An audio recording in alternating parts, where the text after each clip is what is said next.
of death. Now, would you turn over to chapter 16 and verse 25? It's amazing that God repeats it.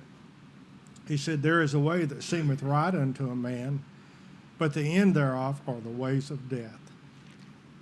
Most people don't realize that death does come, and death is coming. But as the Bible says, there is a way that seemeth right unto man. Many people live right there. That would be their testimony, which seemeth right. You know, that's what people do. They do what they deem is right, instead of consulting the Bible and finding out what truly is right. But people live in this area. There's a way that seemeth right. This seems like it's okay. This will be all right. When many times they don't know it's a way to death. People live their lives. I don't know how many times I passed one this morning on the interstate.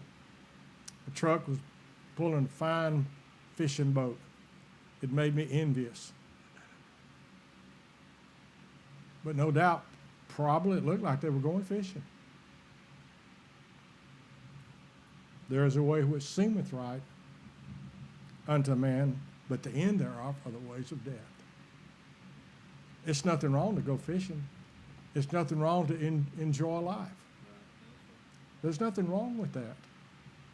But if that's all you have, there's something deathly wrong with that. Just for the sake of time, I was going to read Colossians chapter 3, verse 1 through 15, and then Ephesians and James, but I'm going to not read those, but we read these two verses in 14 and then in chapter 16. But at salvation, a person receives a new nature. Every person that truly got saved received a new nature. And many times they don't realize that, but there's a changing process begins in their life. Everything many times doesn't get out of their lives immediately, but some things change immediately. When we get a new nature, God puts a new desire in our heart. I mean, I had a desire to want to live for Him. I had a desire to want to be in church. I had a desire to want to try to tell people how to get saved. I had a desire to want to try to talk to my classmates when I was in high school about Jesus Christ. A few weeks ago, I went to Hattiesburg, or Petal actually. We had our 58th high school reunion. And I haven't seen this one particular man for a long time. His name's Buddy Keys. He's a pretty big guy. But I witnessed to Buddy I don't know how many times. And he come up to me and he put his arm around my shoulder and said, "Alan," he said, "I got a lot to be thankful for you." Now, I'm just telling you what he says. I'm not bragging on myself, so please don't think that. And he said, "You wrote in my yearbook," and he said, "Buddy," it says, "Buddy, I believe that God has something for you in your life if you will just let God have your life."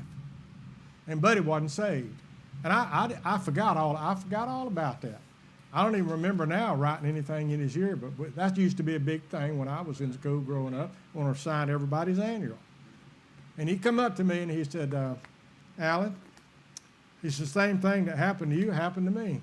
My wife passed away. But he said, "I got saved when I was 30. And I said, "Buddy, I am so glad you got saved."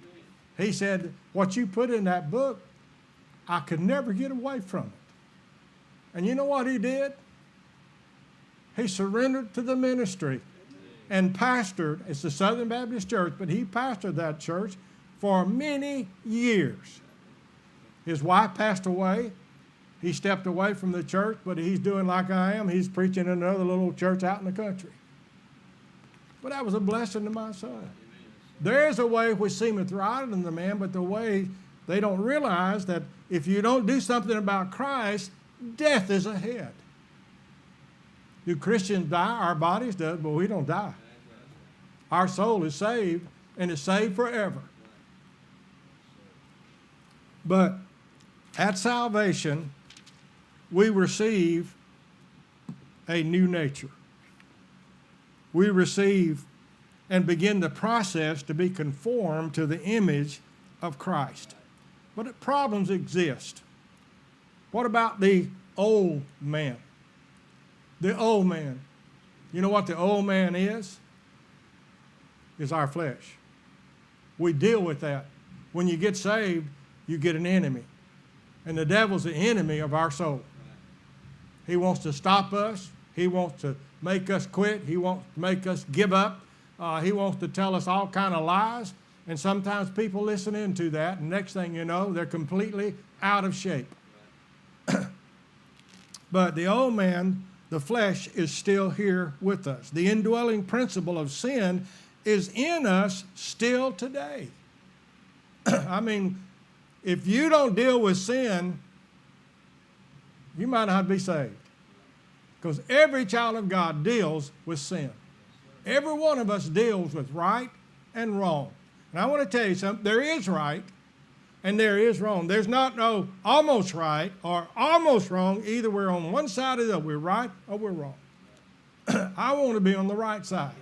But sometimes I have trouble with the left side. And the devil doesn't ever give up. He comes this way, that way, every way he can, trying to defeat us and stop us. If we listen to him, he'll stop us. We can't listen to him. But it's the principle that corrupts every part of us. It's a constant conflict with the Spirit of God. There's just always a conflict. The devil, I don't believe the devil can see your heart. I don't believe he can read your mind. But I think he's smart enough to figure us out. He sees us doing things and everything. We let down our arm, or we let down our guard, and buddy, he's going to be right there to knock us. He's going to be right